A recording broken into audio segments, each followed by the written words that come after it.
I hope you watched and liked part 1 of my USACC 1970 Roadrunner group build. Here's where we are going into part 2. I'm closing in on finalizing all the bodywork, so let's go a bit deeper into what's under the hood. The engine was the first thing to complete. I wanted it to look slightly used but well tuned. It was painted with Tamiya TS12 orange along with various metallic silvers. A light wash was also applied. I felt it needed the black Mopar performance valve covers, so the kit pieces were smoothed out and I made custom decals that included the fins and the logos. Machine breathers add a bit of flash. A replicas and miniatures distributor and detail master plug wire were added, along with a parts by parts coil.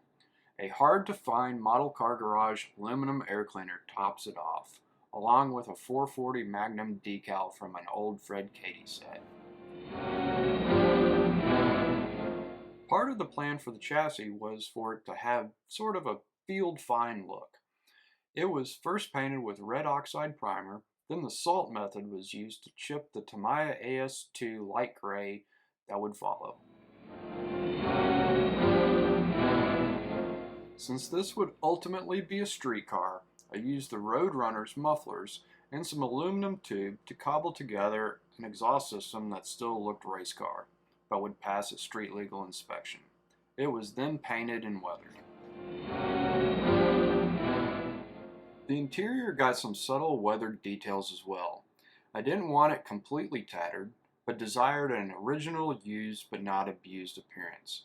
I scribed out a couple of seams on the driver's side seat bottom and made a little stuffing coming out, which was simply Kleenex pulled up from the bottom. The dash got a photo etched instrument panel, a Roadrunner decal, and some cracks scribed into the dash pad. The wheels and tires are probably my favorite part of this build. The tires were painted Tamiya TS82 rubber black, then glossed over for the Hoosier markings from Mike's decals. Tester's dull coat sealed them in, and then they were dusted with some oil pastels. The wheels are white primer with some weathering and washes. The hubs are Tamiya TS82 light gunmetal with some Ushi metal powder rubbed on to continue that used but not abused look.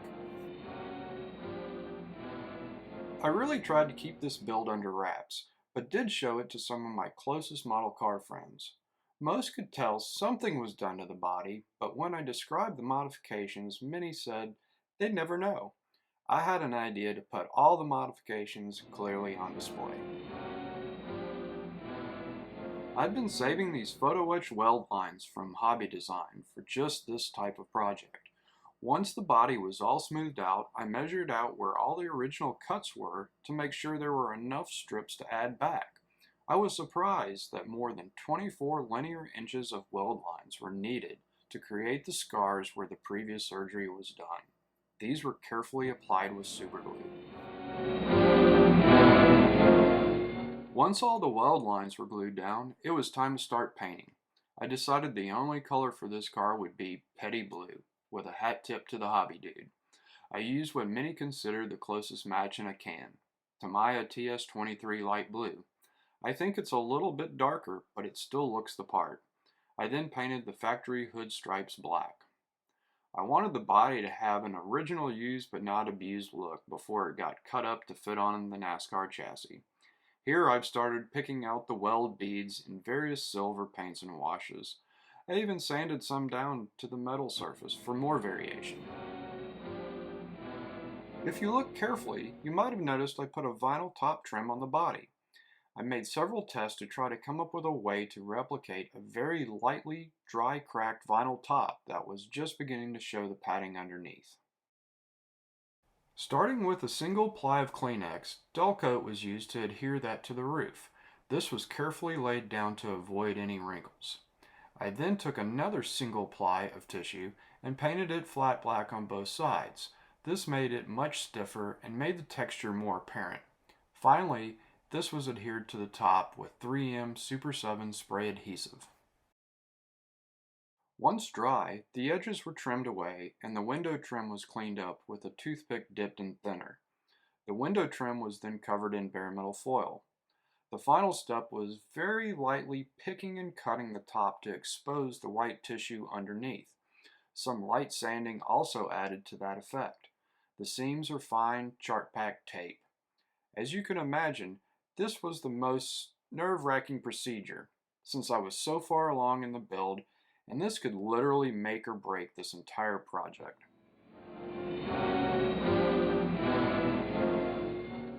After getting past that top, the rest would be simple assembly. One last challenge were these 4-point harnesses. I figured they would add even more irony to the bench seat in a race car. Harnesses are typically tedious, but this pre-painted kit from Edward was a joy to assemble. Each set only took about 20 minutes to make, and they look very nice.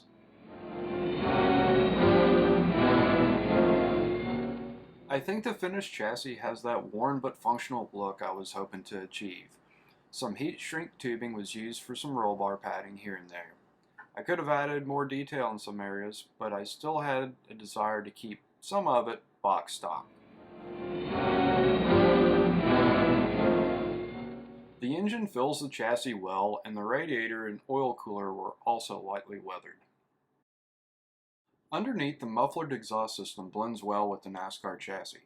I tried to keep the weathering consistent, staying in line with that used but not abused look. To complete the body, more subtle weathering and streaking was applied. I added the factory decals to the sides, but ended them at the door because, well, section fenders and giant tires. Speaking of giant tires, the rear wheels scale out to 31 inches in diameter, and they still have realistic suspension travel. Out back, a photo-etched NASCAR-style spoiler was added to the trunk. The taillight panel also got a bit of blackout treatment to match the grille. Scratch-built rear window straps were also added. The STP decal is a nod to the king.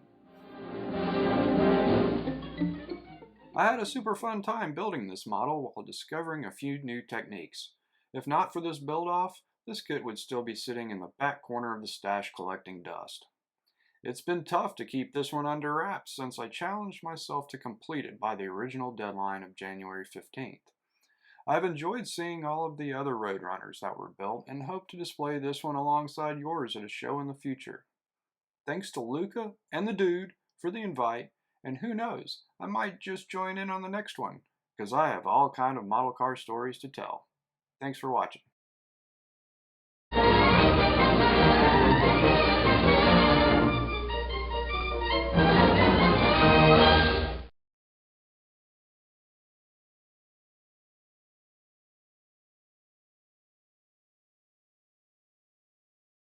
You must be thinking you were going to hear the pig. Sorry, nope.